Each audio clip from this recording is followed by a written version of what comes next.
ஸ்ரீவைகுண்டம் அணையில் தூர்வாரும் பணியை முறைப்படுத்திடக் கோரி வரும் 31ஆம் தேதி கடையடைப்பு மற்றும் சாலை மறியல் போராட்டத்தில் ஈடுபட உள்ளதாக தாமிரபரணி அணை தூர்வாரும் பணி மேம்பாட்டுக் குழுவினர் தெரிவித்துள்ளனர்.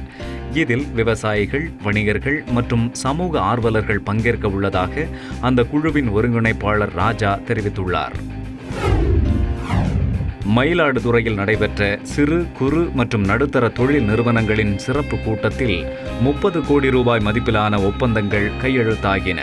மீன்வளத்துறை அமைச்சர் ஜெயபால் பங்கேற்று தொழில் தொடங்குவதற்கான புரிந்துணர்வு ஒப்பந்த ஆணைகளை பயனாளிகளுக்கு வழங்கினார். தேனி மாவட்டத்தில் நியூட்ரினோ ஆய்வகம் அமைய உள்ள இடத்தை கூடங்குளம் அணு உலை எதிர்ப்பு குழு ஒருங்கிணைப்பாளர் உதயகுமார் பார்வையிட்டார். அம்பரப்பர் மலைப்பகுதியை பார்வையிட்டு பேசிய அவர் நியூட்ரினோ திட்டத்தை கைவிட வேண்டும் என வலியுறுத்தினார். ஈரோடு மாவட்டம் சத்தியமங்கலம் அருகே உள்ள குமாரபாளையம் கிராமத்தில் கோயிலுக்கு சொந்தமான இடத்தில் டிரான்ஸ்பார்மர் அமைப்பதற்கு மக்கள் எதிர்ப்பு தெரிவித்தனர். ஜேசிபி இயந்திரத்தை மக்கள் சிறைபிடித்ததை தொடர்ந்து மின்வாரிய ஊழியர்கள் பணியை கைவிட்டு திரும்பிச் சென்றனர்.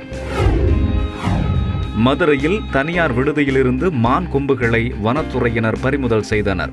மாவட்ட வன அலுவலர் நிகா நிரஞ்சன் தலைமையில் வனத்துறையினர் சோதனை மேற்கொண்டதில் வரவேற்பறையில் மாட்டப்பட்டிருந்த 3 மான் கொம்புகளை கைப்பற்றி விசாரணை மேற்கொண்டு வருகின்றனர்.